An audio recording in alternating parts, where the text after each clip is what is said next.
Saya tidak membahas thariqah kumpulan organisasi di luar, mboten nggih. Saya membahas thariqah tahapan dari syariat itu. Contoh disebut thariqah adalah sholat.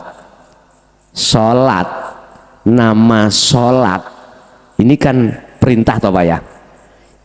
Ini thariqah. Thariqah. Nama puasa itu thariqah. Apapun fasilitas yang dihadapkan Allah antara larangan dan perintah itu thariqah. Thariqah. Thariqah itu kan jalan. Sholat itu jalan. Nah, apabila tidak dingelmoni, dikasih ngelmu, dikasih sistem, maka sholat kita tidak sesuai dengan apa yang diajarkan Kanjeng Nabi. Waktu kita berdiri baca apa? Waktu kita rukuk, sujud, duduk, itu baca apa? Itu sudah sistemnya otomatis diajarkan. Dan ini khusus membahas tentang jasad. Jasad. Puasa juga begitu. Itu thariqah. Tinggal pertanyaannya, Allah menghadapkan satu thariqah seperti ini, bisa enggak kita jadikan sebagai fasilitas untuk ke hakikat? Apa hakikat? Tujuan. Apa tujuannya kita sholat? Apa tujuannya kita puasa? Apa tujuannya kita haji? Apa tujuannya kita zakat?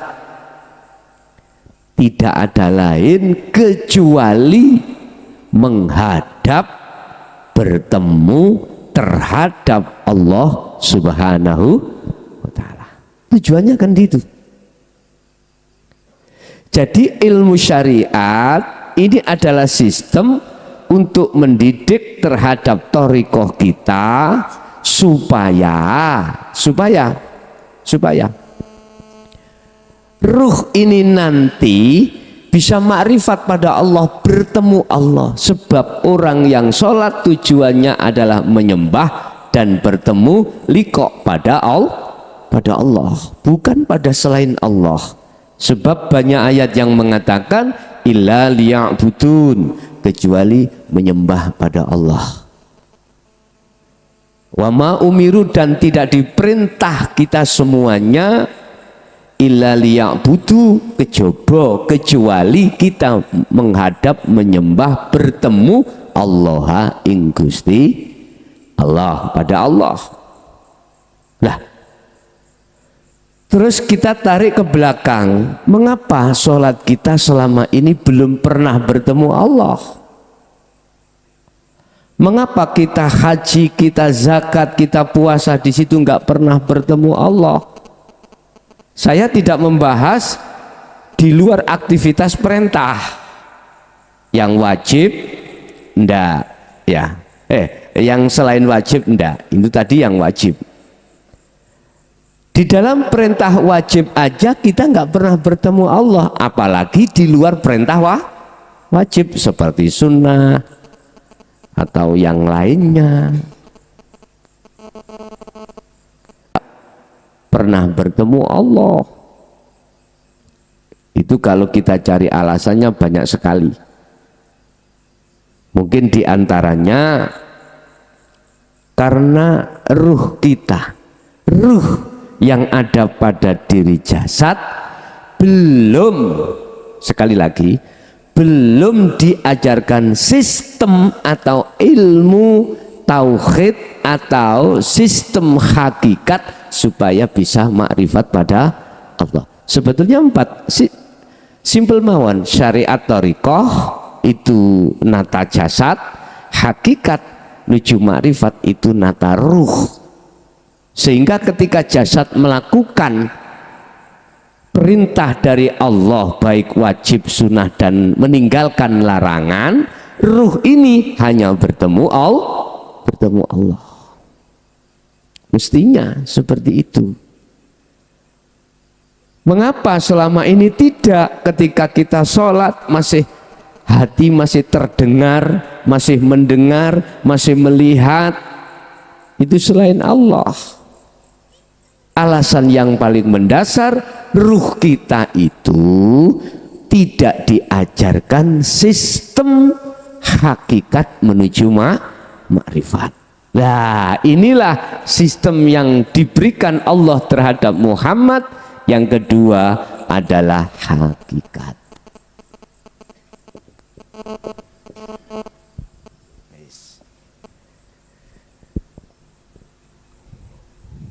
Si putih kosok ya bang. Kalau pindahin mawon niki cek penak, cek kencengan.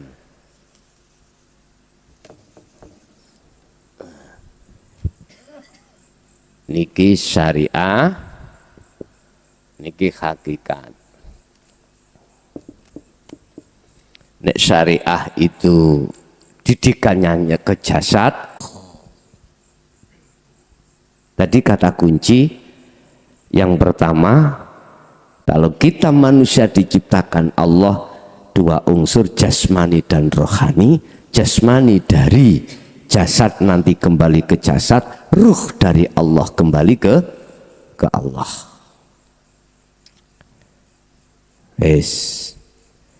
Kalau kita membahas proses jasad ning Quran nggih wonten Nabi Adam sih langsung. Kalau kita secara tidak langsung tapi sama.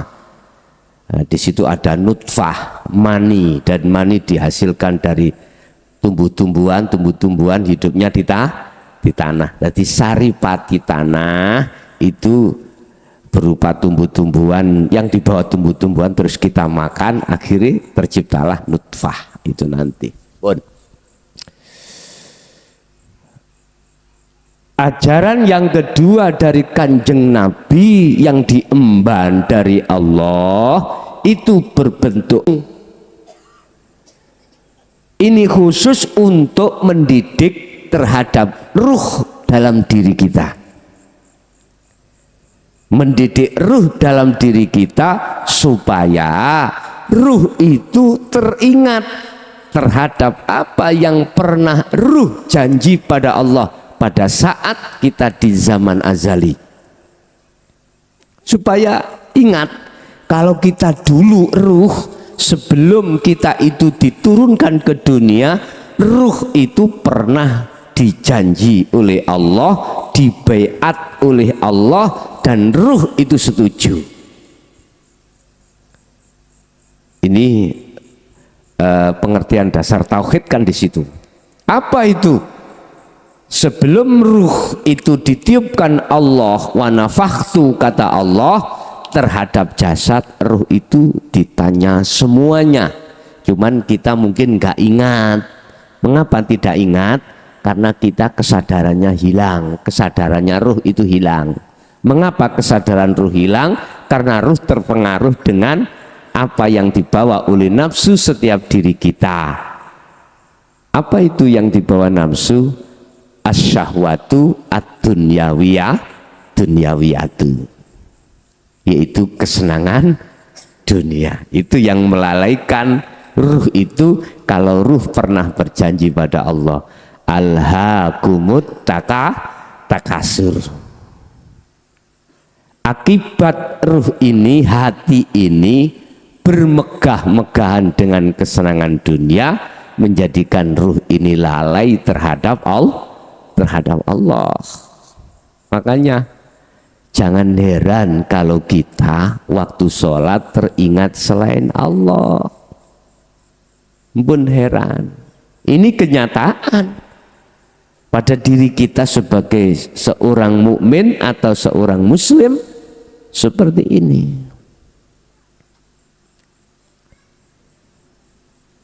Bapak Ibu hadirin rahimakumullah. Apa perjanjiannya itu? Betulkah aku Tuhanmu, wahaykah? Ini kalau dilebarkan adalah gini. Besok itu kamu tetap setia, muja, bercinta, menyembah hanya padaku? Iyyaka na'budu wa iyyaka nasta'in. Kita ruh semuanya sama jawab qalu bala syahidna. Bala syahidna. Nggih. Syahidna selalu suhud kula dateng panjenengan. Selalu suhud, selalu madhep, selalu bertemu saya terhadap panjenengan ya Allah. Kita kan sering lali. Enggak sering, terus lali. Gitu. Terus apa persoalannya kalau kita dulu itu pernah janji Allah, sekarang kita lalai? Ya itu tadi, karena ruh itu terpengaruh dengan nafsu. Setiap diri manusia lah, nafsu mempengaruhi itu dengan syahwatut dunia.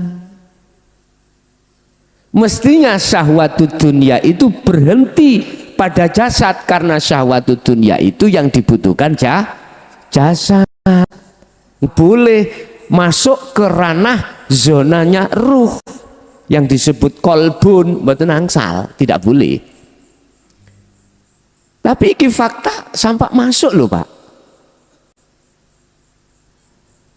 Lah, kalau sudah di situ, maka kita sampai kapanpun akan lupa kalau kita itu pernah janji pada Allah.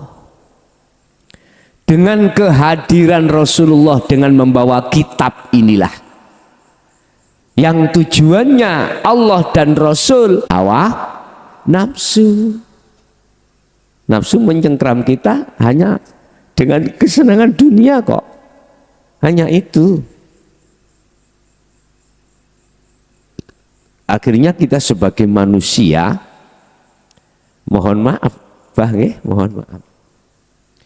Proses kita itu sebelum mengenal Allah yang sebenarnya, kita kenalan terhadap duniawiyah. Jadi jangan heran, kita sebagai manusia itu memang terperosok, terkunjara, terpengaruh dengan nafsu dalam diri kita masing-masing.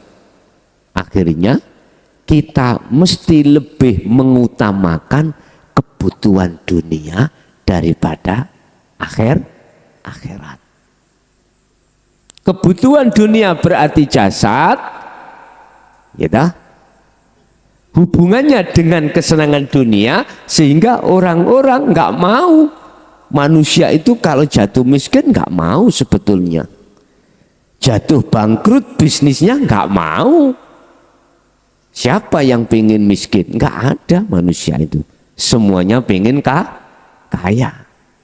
Manusia di mana ingin mati? Nggak ada. Ingin hidup selama-lamanya. Itu manusia. Tapi tidak bisa menabrak terhadap apa hukum Allah itu sebagai sunatullah itu terhadap kita. Nek manusia itu pasti mati, nggak boleh tidak mati. Cuman aja umurnya yang beda-beda. Ada di kala waktu kecil, waktu tua. Ada di kala waktu sehat, juga waktu sakit. Kullu nafsin dha'iqatul maut. Itu pasti Pak. Bapak Ibu hadirin jamaah rahimakumullah. Malam hari ini kami akan membahas tentang antara yang ingkar dan yang beriman terhadap ajaran Rasulullah, khusus di jalur hakikat. Ya. Nek di jalur syariat sudah jelas. Selain orang Islam, ya, itu jelas ke buku masuk golongan orang-orang yang ingkar. Banget dah. Tapi kalau sudah masuk di dalam Islam, apalagi membuktikan imani berupa kita patuh terhadap hukum syariat, disebut orang mukmin. Islam, iman, nah gitu dah. Wujudnya iman, pembuktian kita taat terhadap hukum syariat, menjauhi larangan, menjalani di jalur syariat atau kacamata syariat yang disebut orang iki kacamata nggih. Nah, kacamata syariat yang disebut orang ingkar adalah orang yang di luar agama Islam. Kacamata syariat, innalladzina kafaru sawaun alaihim a'anzartahum am lam tundirhum la yu'minun. Sesungguhnya orang-orang yang ingkar, orangnya disebut kafaru, dan ingkar terhadap ajaran Rasulullah, menolak. A'andartahum sama saja, sawaun sama saja. A'andartahum didatangkan ajaran Rasul ini, amlan tundirhum dan tidak diajarkan dan tidak diperingatkan, la yu'minun tetap tidak percaya. Hakikat ajaran hakikat Rasulullah disampaikan di situ juga ada dua golongan nanti, golongan ingkar ambek golongan iman. Nah di sini, lah ini nanti dibahas di dalam surat Ibrahim ayat 1 mriku wonten. Ibrahim ayat setunggal. Mungkin kita urai secara secara simple, jelas, padat. Cuman kita harus cari dasar. Mana dasarnya kalau Rasulullah Muhammad ini juga mengajarkan hukum hakikat menuju ma'rifat, ilmunya tauhid. Banyak ayat-ayat yang menjelaskan ke arah situ. Di antaranya huwallazi arsala rasulahu bil huda wa dinil haq aidinut tauhid. Berarti jalurnya hakikat. Hakikat itu tujuan. Ya, syariat adalah tumpaan, thariqah jalan, hakikat tujuan kita ke Allah. Apa? Ma'rifat. Kan di dalam Islam kan ada 4 tahap: syariat, thariqat, hakikat, dan ma'rifat. Sudah semua ini nggak bisa dibantah. Semua umat Islam sepakat, nggak dibantah. Wis. Mana ayat-ayat yang mendasarkan bahwasanya Rasulullah itu juga mendidik terhadap umatnya pada masa beliau, disebut sahabat sahabat. Banyak sekali surat Al-Ikhlas ayat 1, Qul huwallahu ahad. Ajarkan Muhammad, katakan Muhammad tentang huwa itu siapa, gitu. Namanya hidup itu siapa? Dalam Islam disebut Allah, utawi Allah iku ahad. Ahad itu tunggal, esa, gitu. Kalau tunggal atau esa itu tidak ada Tuhan selain beliau. Lah ngoten nggih. Lah lewat ilmu tauhid ajaran hakikat ini supaya ruh itu tidak bercinta. Lah nih, tidak memuja, memuji, menyembah, syuhud kecuali pada Allah. Kecuali pada Allah. Nah, inilah Bapak Ibu inti daripada ajaran Rasulullah dari wahyu sangka Allah. Inti wahyu Allah yang diberikan terhadap Muhammad adalah ilaihi annahu la ilaha illa ana. Cuman prosesnya untuk mriki. Pertama yang syariat la ilaha illallah. Kemudian la ilaha illa huwa. Ning Quran la ilaha illa anta. Terakhir la ilaha illa ana. Allah itu berlaku di dalam golongan kita yang masih ada di syariat. sampai kapanpun umur kita, sampai setinggi apapun ilmu kita, kalau kita masih di tauhid yang pertama, mesti Allah itu samar buat kita. Samar, Pak. Artinya kita tidak akan pernah bisa bertemu makrifat pada Allah. Makanya jangan heran kalau kita ketika takbir Allahu Akbar hati lari terhadap urusan dunia seperti itu. Padahal Allah jelas-jelas mengatakan dalam surah Al-Baqarah 115 jelas, fa aina ma tuwallu fathamma wajhullah. Dimanapun kau mengarah atau dalam kondisi apapun kau dihadapkan, di situ ada wajah Allah. Ampun dibayangke wajah Allah kota oval bunder kayak undi-undi, jangan, gak iso. Wong beliau iku laisa kamislihi syai'un. Tidak mampu, Pak, kita yang ada di la ilaha illallah itu menerobos untuk makrifat Allah mboten saged. Ada prosesnya. Ada prosesnya. Tadi saya ingatkan, selama kita masih bergelut di dalam kelas la ilaha illallah, selama itu Allah samar buat kita. Padahal kalau menurut surat Al-Baqarah tadi membahas tentang dimanapun kau mengarah, berarti termasuk kondisi sekarang. Kondisi sekarang kita adalah tausiah atau ngaji bareng. Lah ngoten nggih. Ada sistem ini kok ono tanya jawab kados biasa ngoten. Loh, di sini ada Allah, mengapa kita nggak tahu? Mengapa Allah kau jadikan sesuatu yang samar?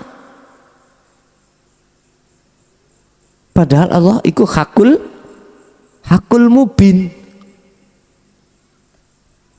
Sampai di dalam kitab Hikam, Pak ya, Al-Hikam karangan Syekh Ibnu Athaillah itu dawuh, setiap kejadian apapun, kondisi apapun terhadap seluruh makhluk itu yang berperan saya, kata Allah seperti itu. Satu misal, acara ini tidak ada ruangan sekecil apapun tanpa Allah. Oleh karena kita hanya kenal Tuhan kita di dalam Islam namanya saja disebut ismudat bismillah, menyebut asmanya saja, kita kenal asmanya namanya saja, otomatis kita tidak pernah tahu orangnya. Satu contoh, saya dikenalkan oleh seseorang dekatnya Aba Nahwar. Son mukhlason, kula namine mukhlason. Aku duwe kanca Banyuwangi namanya Aba Nahwar. Beliau itu suka ngaji babakan ajaran Rasulullah di jalur tauhid. Saya belum ketemu beliaunya, belum. Cuman ketemu terhadap teman saya, ketepatan teman saya itu teman Khalidnya atau teman dekatnya Aba Nahwar. Nah, suatu saat, Pak, saya ketemu sendiri di majelis atau di masjid alun-alun mana, sholat berdampingan dengan saya. Pertanyaannya, saya bisa nerekong mboten kalau ini Aba Nahwar? Tidak bisa, Pak.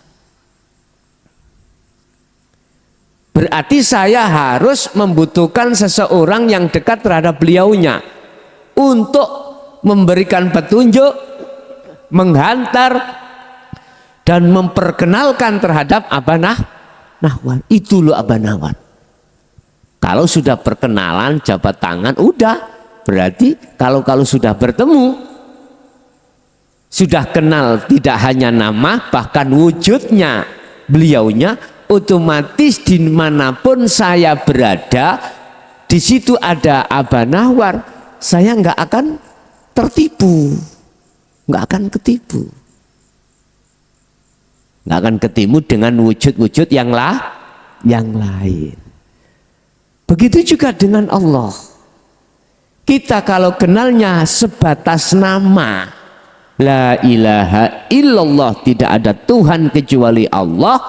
Kalau ditanya tentang Allah, otomatis kita akan kasih petunjuk sana, tergantung yang mengecat lombok sana. Nah gitu toh, biyuh adoy dhuwur min hablil warid. Saya, kami, kata Allah, lebih dekat daripada urat nadi. Urat nadi ada di tangan, di leher juga ada urat nadi. Kita membayangkan kalau sudah bahasa saya lebih dekat daripada urat nadi, sampai sedekat mana ya Allah itu? Inilah proses-proses kita sebetulnya yang harus kita alami. Nggak berhenti kita cukup mengenal Allah di nama saja. Nah, kalau ada peningkatan keimanan kita yang asalnya pada Allah nama, kita akan mencari siapa yang memiliki nama Allah itu di dalam Ar-Rahman dan Ar-Rahim. Bismillah, dengan menyebut nama Allah Ar-Rahman yang maha pengasih, Ar-Rahim juga maha Ar-Rahman yang ada kasih sayang terhadap kebutuhan jasad, berarti dunia. Kalau sudah di sini Ar-Rahman diberikan Allah, tidak pandang itu orang Islam, tapi juga ghairul Islam ya dikasih Ar-Rahman terhadap Allah. Cuman satu Ar-Rahim ini hanya diberikan mereka yang beriman. Ar-Rahim berarti hubungannya dengan ajaran dinul haq, dinut tauhid, itulah ajaran hakikat supaya bisa bertemu makrifat pada Allah. Bapak Ibu hadirin jamaah rahimakumullah. Terus bagaimana kalau kita sudah mengenal nama Tuhan kita yaitu Allah? Wah, tidak ada Tuhan kecuali Dia. Kalau Dia ada di sini apa? Mboten. Kalau Dia berarti mukhatabnya jauh. Kalau kita mengatakan bahasa Dia, berarti tidak di depan saya. Nah gitu toh. Dia itu, Dia Allah maksudnya. Dia itu wis segala-galanya, berkuasa atas segala-galanya. Innallaha ala kulli syai'in qadir. Jadi Dia mempunyai sifat-sifat yang tidak manusia punya. Dia masih jauh. Itu tempatnya di mana? La ilaha illa huwa. Berarti mukhatabnya ini walaupun masih jauh. Ini bentuk upaya kita untuk lebih baik mendekatkan diri takarub kepada Allah daripada yang la ilaha illallah itu tadi. Artinya kalau kita sudah mengenal thariqah, bagaimana caranya kita memanfaatkan thariqah itu supaya ruh bisa bertemu pada Allah. Makanya mengapa kumpulan thariqah di luar organisasi niko mengajarkan zikir ini, mengajarkan itu untuk menjinakkan nafsu, untuk menghilangkan sifat riya, takabur, sum'ah dan lain sebagainya yang tercela lewat zikir-zikir itu bentuk menaikkan pengenalan kita, pendekatan kita terhadap Allah. Loh, kalau berhenti di huwa nggih tetap Allah masih gaib, Allah masih samar terhadap kita. Allahumma sholli ala Muhammad. Mestinya ya, kalau bentuk proses peningkatan pendekatan kita terhadap Allah otomatis tidak boleh berhenti, harus naik ke la ilaha illa anta. Kalau anta berarti dekat sudah, berhadap-hadapan. Nah, anta berarti sudah dekat loh Pak ini daripada huwa tadi. Cuman dekatnya itu masih ada jarak. Artinya kalau kita sudah menerima ajaran Rasulullah di dinul haq, mesti kita diajarkan oleh guru tersebut bagaimana caranya ruh ini bisa mengesahkan Allah. Esakan tunggal Pak, bukan satu tapi tunggal. Nek satu ada dua, ada tiga, ada empat. Nek tunggal esa ahad itu tidak ada yang lain. Terus bagaimana caranya antara yang melihat dan yang dilihat itu sudah nggak ada jarak,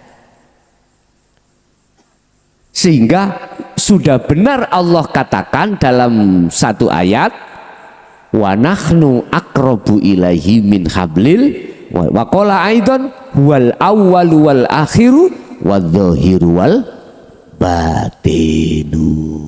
Di situ kembali pada Allah biar tidak tersesat di tengah jalan. Ingat, nafsu prinsipnya wa ma ubarri'u nafsi innan nafsa la amaratum bisu. Selalu menyesatkan terhadap perjalanan ruh pada Allah. Selalu mencari celah untuk mengajak kejelekan ruh pada Allah. Itu prinsip daripada nafsu, yang nafsu tidak pernah kenal kata putus asa. Ingat sejarah Nabiullah Adam, ya dah? Tidak kena Adamnya istrinya. Bagaimana dia mau mendekati pohon yang dilarang oleh Allah, wala taqrabah hadhihi syajarah itu. Akhirnya singkat cerita Nabi Adam yo kejebak, yo kena rayuannya iblis. Mendekatlah dia. Kalau sudah mendekat akhirnya kepinginlah dia. Setelah kepingin berupaya untuk mendapatkan yang diinginkan tadi. Akhirnya dimakan, terjadilah pengusiran Allah kepada Adam dari surga ke dunia. Hal itu tidak jauh berbeda terhadap kita Bapak Ibu. Ketika menjelang kita akil balik, iblis atau nafsu masuk di dalam diri kita. Kita dipaksa, dirayu untuk mendekati pohon, yang pohon kami sebut sebagai syahwatut dunia. Kalau sudah mendekat pasti jenengan kepingin. Kalau sudah kepingin, maka mencari upaya bagaimana caranya keinginan itu tercapai. Enak-enak kita itu di tengah alas, nggak ada mobil, nggak ada sepeda motor, adanya kita jalan kaki. Memang jalannya akhirnya kita ke desa, turun ke desa, ke kota, melihat tetangga kita punya mobil. Enak kali pakai mobil, hujan gak kehujanan, panas gak kepanasan. Berupaya Begitulah.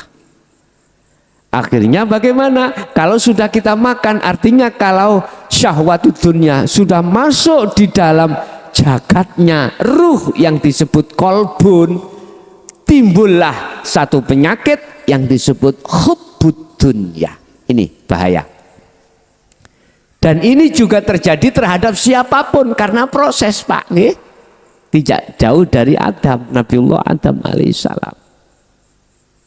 Apakah salah? Tidak, ini proses. Cuman di situ Allah peringatkan, wahai manusia, mautah kau kembali ke negeri asalmu? Manusia yang kami sebut adalah ruh ini. Adam, maukah kau kembali ke negeri asalmu surga? Bahasa ruh. Apakah kau mau kembali kepada alam kamu, alam musyahadah tadi? Alam makrifat pada Allah. Fatalaqa Adamu min rabbi kalimatin fataba alai.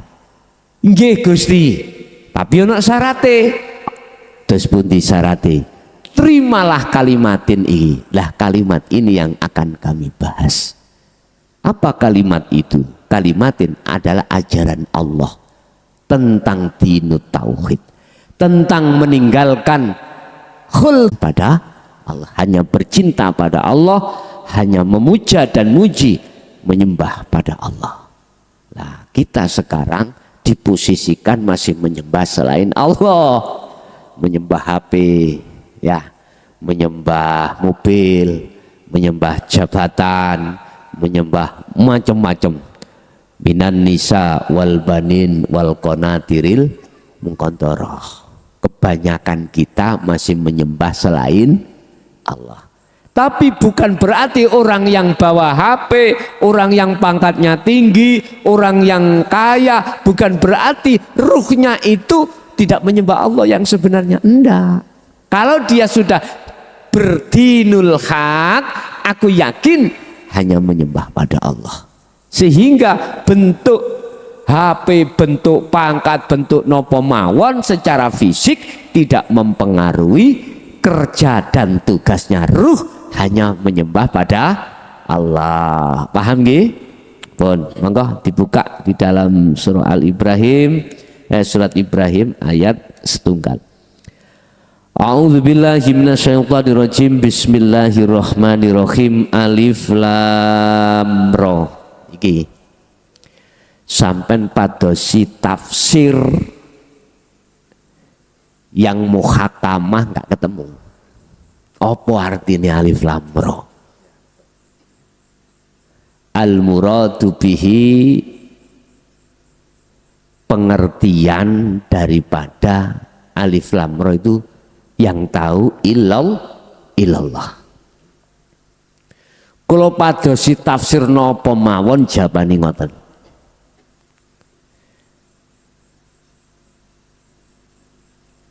Terus maksudnya ya apa? Kecuali sampean buka Al-Quranul Qadim baru kepanggih, baru ketemu.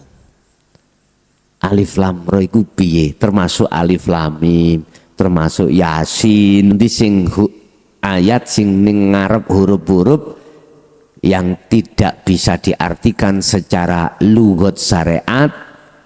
Geniku. Jawabane yang tahu cuman Allah.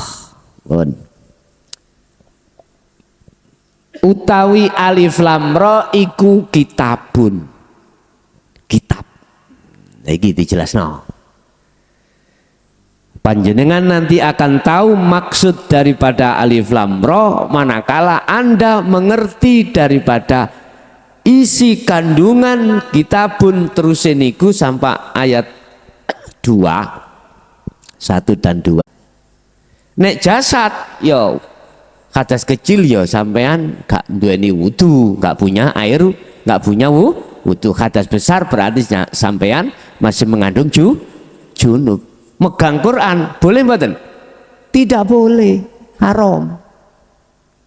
Artinya kita pun yang bersumber dari Al-Quranul Qadim itu akan muncul dengan sendirinya di jagatnya ruh yang disebut kolbun, manakala ruh ini sudah lepas dari hadas kecil dan besarnya.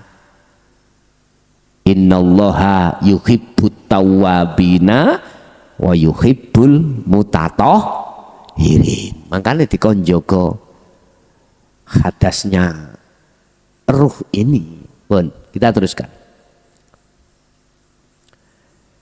Anzalnahu kang wis nurunake sapa ingsun Allah, sing wis nurun lho jenengan pun nyawa makhluk lho ya. Aku Allah ngene iku bahasane. Nurunake kitab iki tuju aku lituh rijan nasa krono arai mengeluarkan lagi an-nasa ing menungso mengeluarkan apa? Minadz zulumat, dari zona gelap ila nur menuju zona terang. Dengan kitab ini aku turunkan terhadap manusia anas loh niki boten al mukminun ya, tadi saya katakan ajaran Rasulullah yang diajarkan khusus di jalur hakikat itu tidak memakai mukmin, memakai anas, berarti nas itu manusia, seluruh manusia. Artinya ajaran dinul haq itu boleh dipelajari, diterima oleh baik orang Islam maupun luar orang Islam. Saya menurunkan kitab ini. Kitab itu di dalamnya ada beberapa ajaran, Pak ya. Jadi kalau kita mengatakan kitab berarti di dalamnya itu banyak kandungan ajaran-ajaran, petunjuk-petunjuk untuk kepada Allah. Kalau boleh saya katakan kitab adalah wadah, ajaran itu isinya.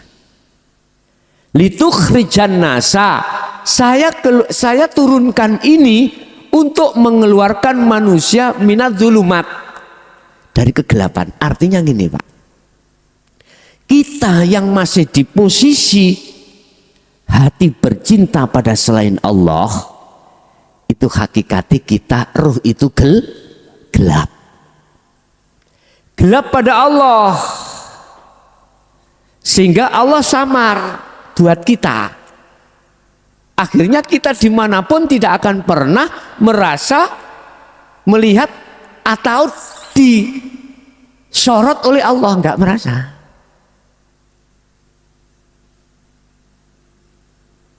Ini proses kita loh Pak ya. Berarti kita posisi ruh ini di aidan Allah menjelaskan dalam satu ayat, wa min waraihim barzahun. Kita itu dikupeng barzah Pak. Bahasanya ngunjoro kita. Itulah dinding yang kumaksud syahwatut dunia. Wa min waraihim, kita itu Pak, di belakang kita itu ada sebuah dinding. Mengapa bahasanya roihim belakang? Kita nggak tahu. Kalau kita hakikatnya ruh itu terkunjoro oleh nafsu. Kalau barzakhun kita artikan di dalam syariat akhirat, ini kudu hancur Pak, kudu kita hancurkan alam ini. Selama barzakhun belum hancur, maka di situ tetap akan gelap. Akan gelap. Ila yaumi yub'ats. Sampai kapan hancurnya ini? Sampai datangnya hari kebangkitan. Hari kebangkitan. Itulah syariatnya. Berarti nunggu nanti kalau hari kiamat. Minadz zulumat ajaran Allah yang dibawa Kanjeng Nabi ini untuk litukhrija, untuk mengeluarkan anas manusia itu dari kegelapan. Artinya dengan ajaran dinut tauhid ini, ruh ini supaya meninggalkan nafsu ajaran ini, biar mengikuti ajaran Allah. Ajaran Allah.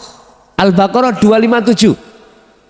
Allahu waliyul ladina amanu yukhrijuhum minadz-dzulumati ilan nur. Kalau kau mengikuti ajaran Allah lewat Rasulmu, yukhrijuhum, Allah akan mengeluarkanmu dari zona gelap menuju zona terang.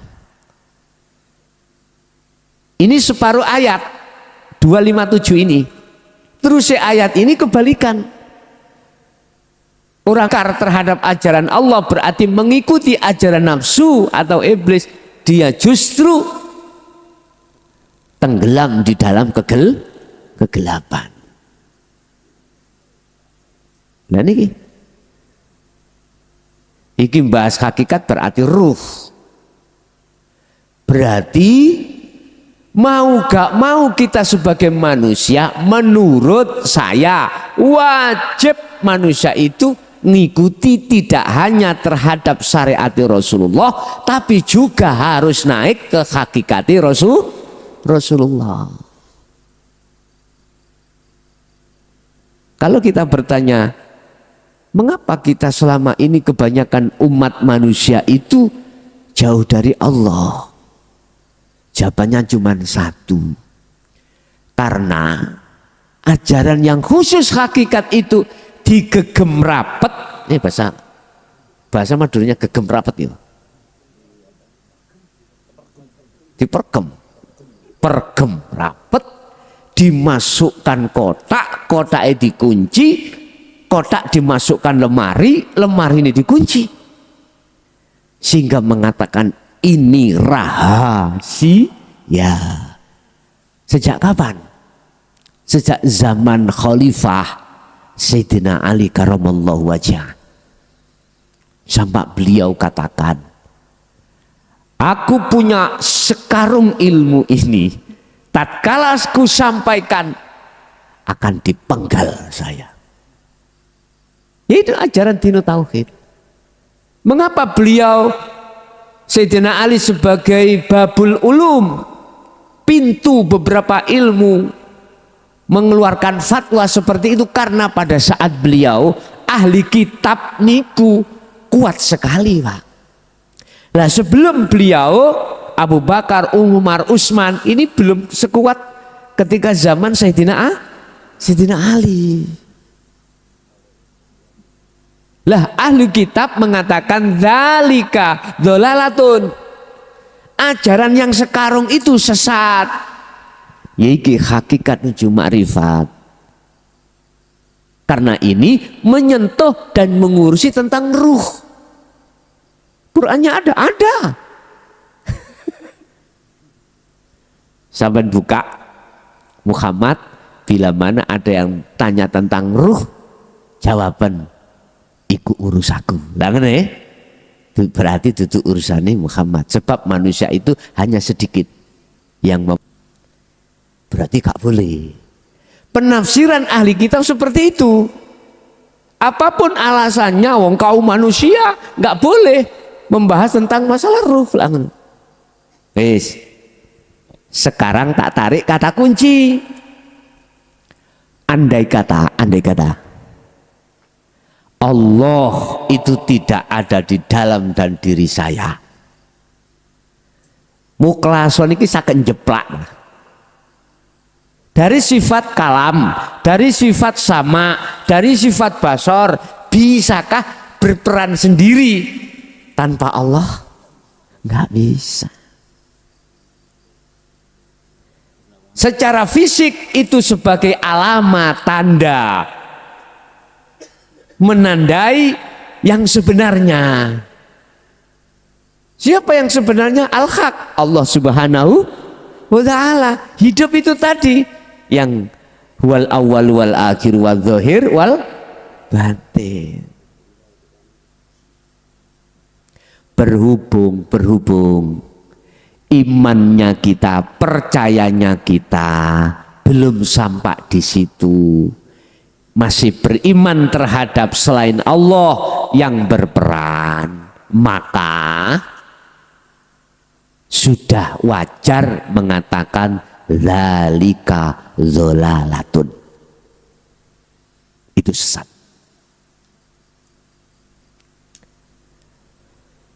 Bapak Ibu, sejarah para sufi kekasih Allah pada masa beliau Sayyidina Ali dibunuhi, Pak. Dibunuhi. Termasuk Sayyidina Ali, Hasan Husain dipenggal. Tapi Allah dawuh ya beniku wa makaru wa makarallah wallahu khairul makirin. Manusia banyak yang makar, tapi kemakaran Allah itu lebih dahsyat. Bentuknya apa? Allah juga menyelamatkan kekasihnya yang sudah membawa Al-Quranul Qadim untuk tidak bisa ditangkap. Ada yang lari ke Indonesia, ya, sehingga terkenal wali-wali songo atau kekasih-kekasih Allah. Menyebar pun dimanapun. Lah, sehingga bisa katakan ada yang dibunuh, dipenjara, dihukum sampai mati, kitabnya itu juga dibakar. Al-Quranul Qadim tertulis secara Al-Quranul Karim, ya. Nah, kalau saya Al-Quranul Karim, jadi bahasa keterangan jero iku ditulis secara fisik. Ini dibakari. Seperti ini kan Al-Quran Qadim ditulis. Bapak Ibu, akhirnya sesuai dengan apa yang telah diwahyukan Allah dalam Al-Quran, besok kita manusia akan menemui penghujung zaman.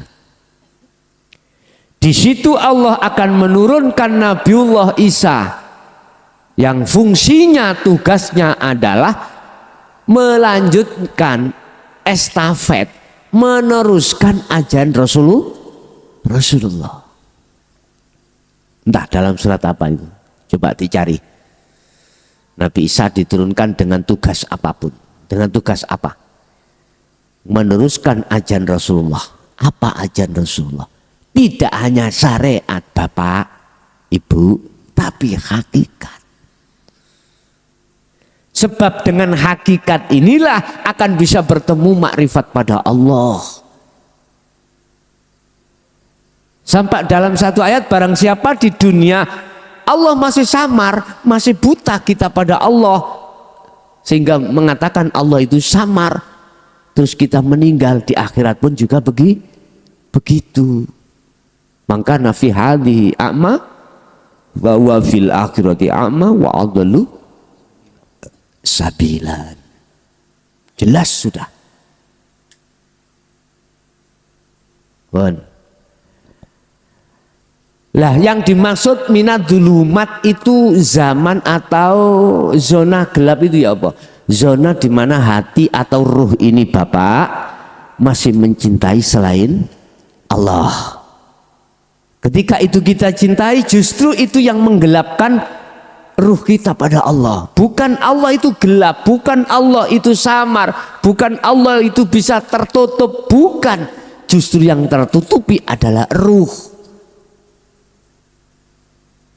Al-kaun zulmatun, ya tak? Sifatnya selain Allah itu gelap, menggelapkan hati, gelap. Akhirnya disebutlah dalam ayat yang namanya hijab, tutup. Akhirnya tidak tahu wujudnya Allah atau tidak tahu wujud yang memiliki nama apa? Nahwar. Nah, bagaimana saya tahu wujudnya yang memiliki nama apa? Nahwar. Ya, saya harus dibimbing oleh orang yang dekat apa. Syukur-syukur saya diantar ke rumahnya. Tidak soro-soro. Iya, bukan soro-soro. Jadi diantar pakai mobil. Saya yang tahu jalannya. Oke, diantar sampai di depan rumah beliau. Terus ditok-tok pintunya, assalamualaikum. Terus sampun dibuka, kailu. Apa nahwar beliau? Terus tahu wujudnya. Sebetulnya saya sudah sering mengatakan, antara saya dengan panjenengan itu loh Allah wujudnya. Oleh karena di dalam hati ruh ini terhijabi oleh kaun. Kaun itu selain Allah, maka nggak akan tampak. Nyatanya Allah.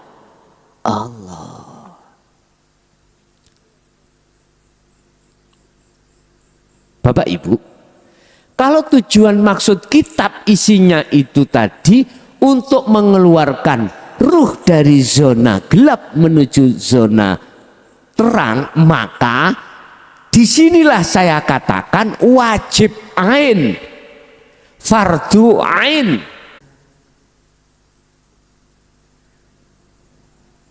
Sering saya katakan kita harus mencari guru akhirat.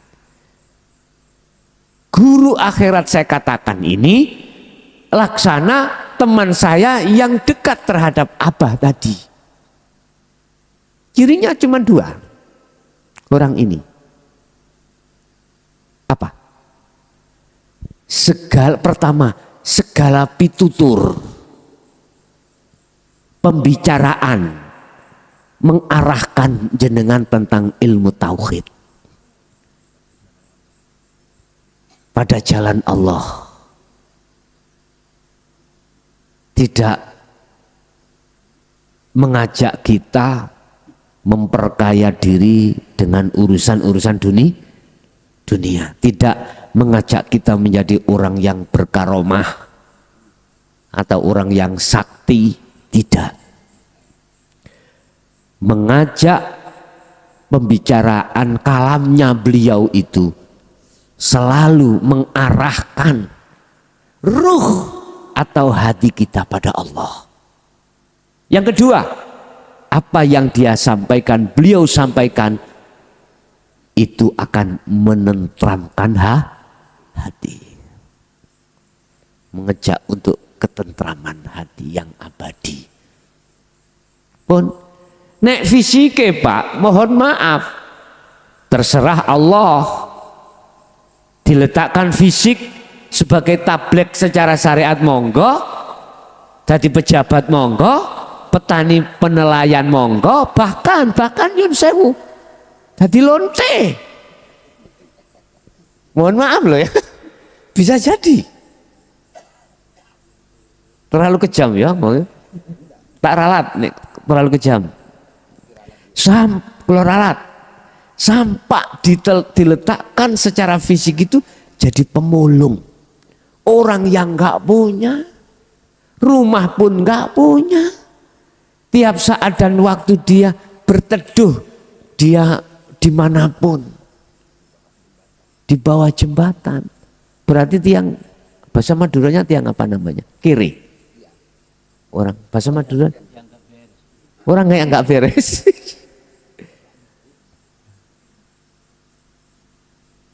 Al-Karim.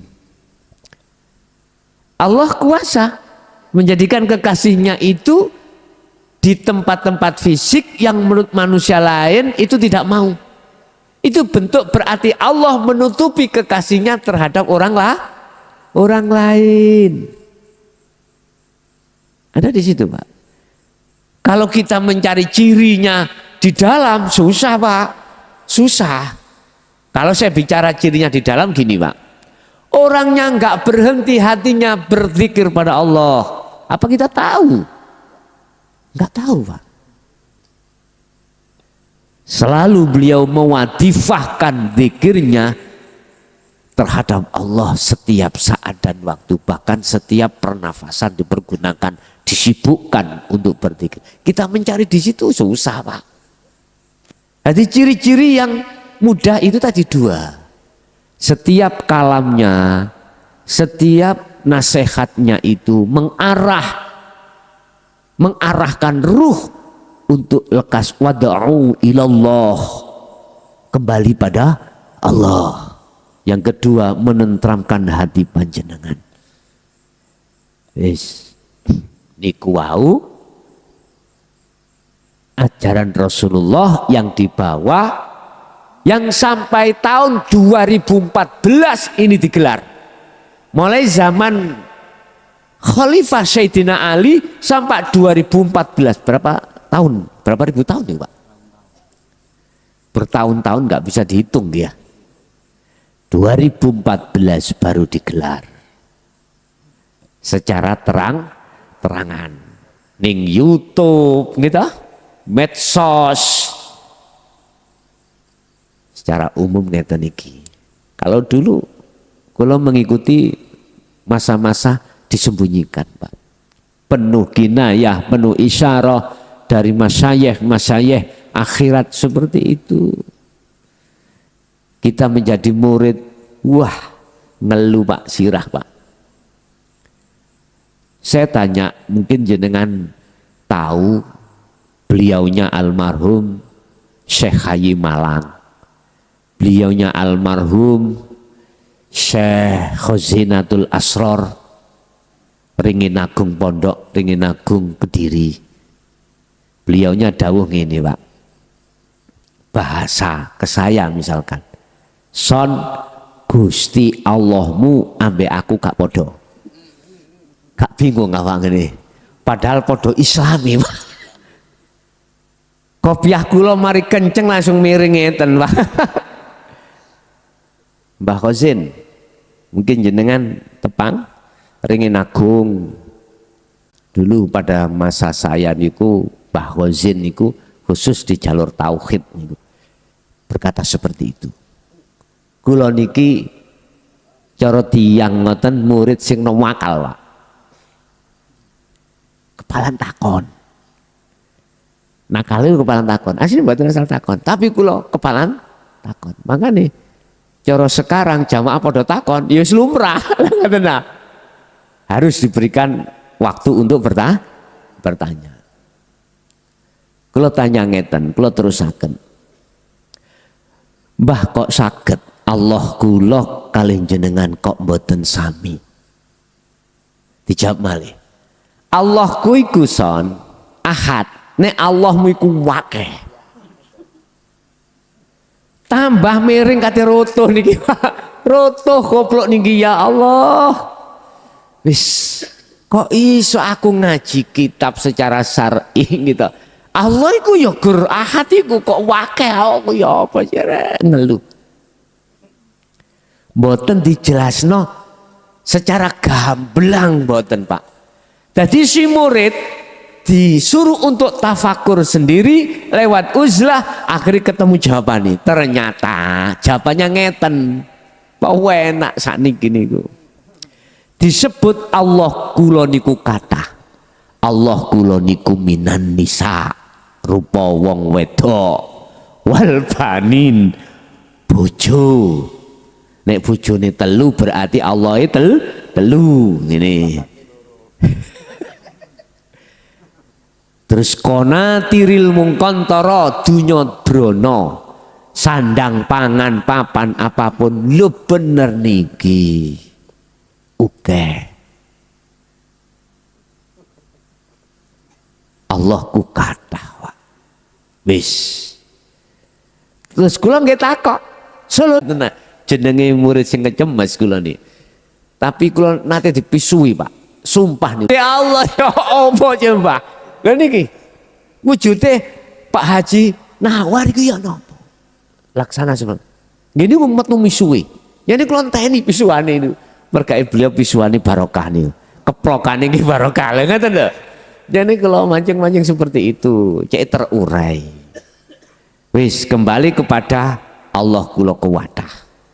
Gini ku Pak, tatkala manah kula mencintai HP, berarti Allah ku HP. Sehingga ketika saya sholat kelingan tak golek HP manggo endi gak ono pas sholat, walah nisor bantal. Wis biasa ngeten iki, Pak, pun biasa. Karena memang Gusti Allah kula kata seperti itu.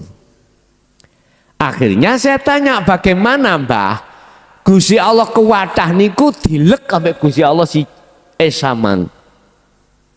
Akhirnya muncul jawaban, awakmu harus melakukan uzlatul ahadiyah menuju uzlatul ahad.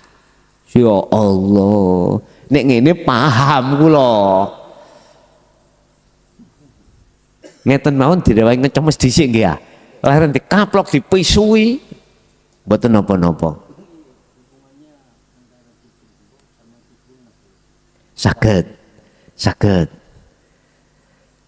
Kalau tanya pada saat itu, uzlah ahadiyah niku ya napa? Mbah, jenenge santri ngecemes gitu. Tanya ngoten niku, wong tujuane niku mboten awon kok, mencari substansinya, makhlus syahidnya dari ajaran dinul haq. Ya kabeh Allah akeh ning awakmu iku ya ringkesen dadi siji. Pakakno Allah ahad ngono. Bapak Ibu, akhirnya beliau menyamarkan Asmaul Husna, Pak. Ya. Mulai Ar-Rahman, Ar-Rahim sampai As-Sabur. Iku dicecep dilebokno Asmaul, iku proses ahadiyah. Sederhana son, gini. Allah yang ada dalam hatimu akeh tak sebut man, hilang ono. Mereka kok cintai ku. Terus carane kula ngilangi yok nopo lho. Kedang ngoten to? Kula nggih tangklet. Terakhir kalimat sing muncul niku CO Kamang lho. Mengke terakhir niki Mbah Khozin. Carane kula ngilangi yok nopo niku Mbah? Ya pegaten. Carane megat awakmu kudu adzikru bisiril asrar. Ini ku. Sampai beliau dawuh, yo lagi iki lho son, aku ngomong dzikir sirul asrar iki ning awakmu tok ngono. Lho wis ya iki emas yang paling berharga, intan yang mutiara yang paling keadaannya ini ketemu pun. Bahasane wonten mriku. Tapi mboten dijelasno tentang syu'arul basyirah wa ainul basyirah wa akhakul basyirah mboten. Gini kuwau, tapi kula pun nyandak. Pada saat itu pun nyandak. Akhirnya untuk mengusir kegelapan ruh dari kaun yang masih bersarang dalam hati lewat rubis siril asrar.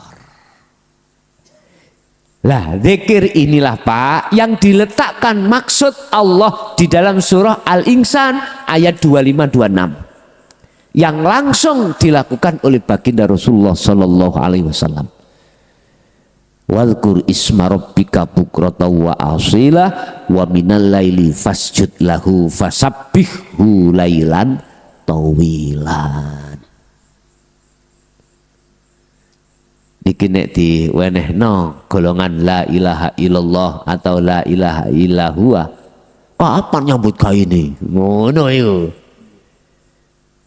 Padahal iki zikir iso kok lakoni waktu jasad iki nyambut gawe.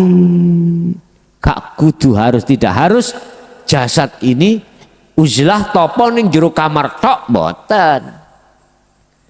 Bahasa surat Al-Insan 25 itu di tengah pekerjaan. Fisik jasad ini berinteraksi terhadap kaun selain Allah. Terus yang 26 itu jasad itu sudah lepas dari urusan selain Allah. Makanya lail malam sepi semuanya sama tidur, kita bangun. Kata Rasulullah disebut secara syariat namanya tahajud. Mbak Rasulullah pernah dawuh, kalau toh tahajud itu tidak memberatkan terhadap umatku, maka saya wajibkan. Tapi diwajibkan pada beliau sendiri. Sama, andai kata dikirki mboten memberatno jenengan, ya tak paksa Pak jenengan iki. Bahasa tidak wajib itu namanya. Seperti sholat wajib nggak boleh, nah ya bahasa syariat dipaksa. Tapi kulo nggak pernah maksa, mboten pernah Pak, mboten. Saya kejoan la ikraha fiddin. Sak kersa jenengan. Sampai nglakoni monggo, ora nglakoni monggo. Sing penting sudah saya sampaikan. Lah, ben dipaksa awake dhewe. Nah, kalau itu sudah lunas, sudah hancur kegelapan ilan nur akan menemukan satu cahaya, nur padang. Ya seperti ini padang. Lah, gini Pak. Nur cahaya makrifat Allah itu hanya diberikan terhadap dillahu linurihi mayyasha. An-Nur 35. Kalau potong nih, nurun ala nurin. Gini ki maksudnya cahaya makrifat Allah yang akan mengusir kegelapan.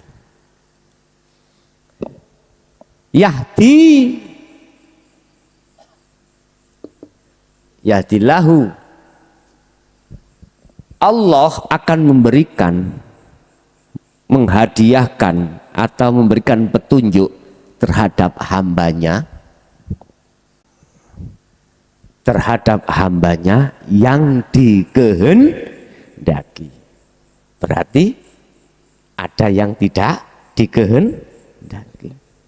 Siapa yang dikehendaki dan siapa yang tidak dikehendaki sudah jelas. Siapa yang menerima ajaran Allah lewat Nabi Muhammad, khusus kikat nang ruh ini, itu yang dia kehendaki. Akhirnya dalam hatinya merespon, amanu, percaya kalau ini ajaran Rasulullah. Yang tidak disampaikan oleh karena waktu yang tidak mungkin. Sebab kalau ini digelar di tengah umum, pasti akan muncul satu fatwa menolak. Dzalika dzalalatun. Sesat itu. Yes, diamankan secara sembunyi. Bukanya itu 2014 Pak.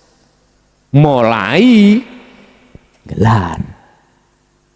Berarti Nabi Isa diturunkan Allah pertama meneruskan ajaran Rasulullah. Kedua, beliau diturunkan itu untuk membunuh Dajjal. Dajjal yang kami maksud di sini adalah zulumat dalam hati kita. Ya, zulumat atau nafsu.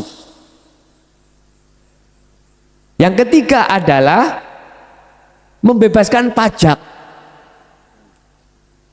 Bebaskan pajak ya apa? Wis tidak ada krono atau karena selain Allah, nggak ada sudah. Makanya mengapa tidak kita dididik dalam syariat sholat mesti di akhir niat itu ada lillahi ta'ala, karena Allah, bukan karena kita yang bisa,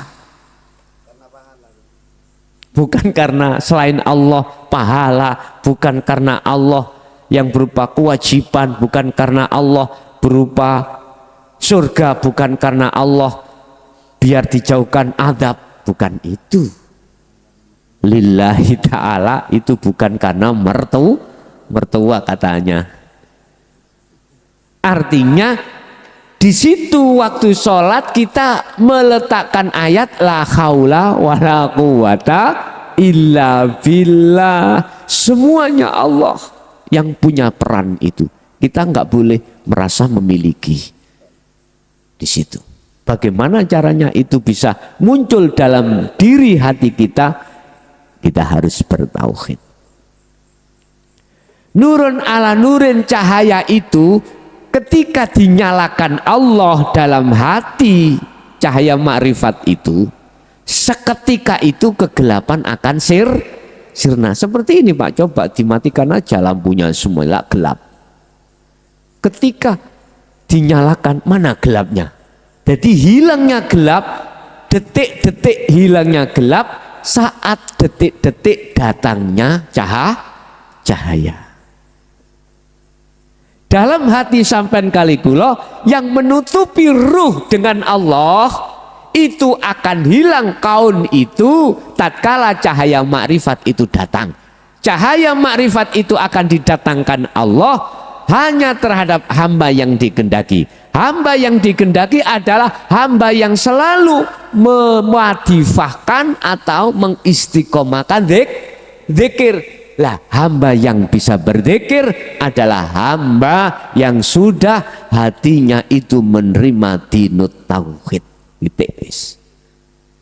Wah, enak prosesi rek. Bayan aku bayan kak ngoy ini.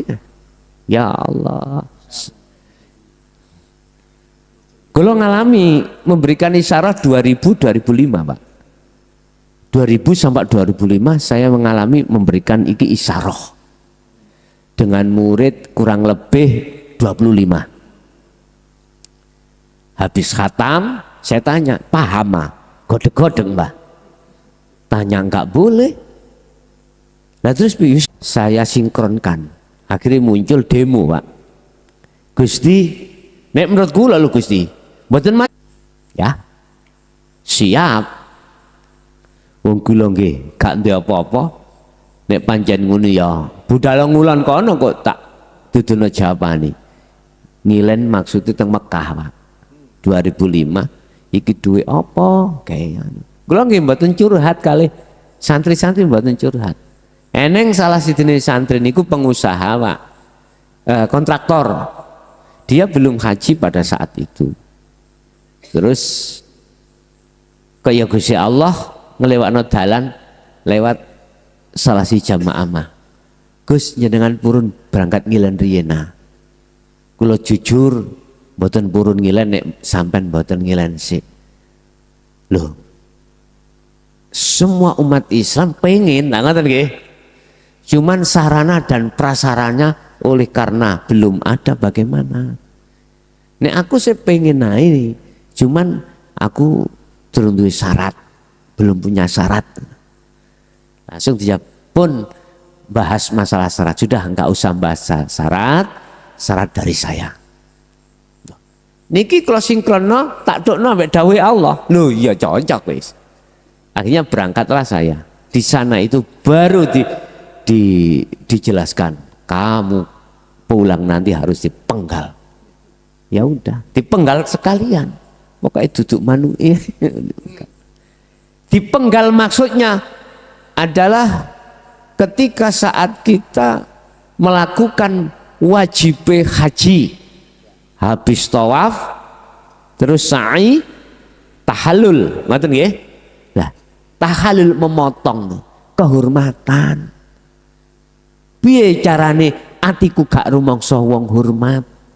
Piye carane atiku gak rumangsa sing alim iku makhluke, sing sugih makhluke, sing nyapa-nyapa makhluke balik ati netepno kabeh sing duwe Gusti Allah.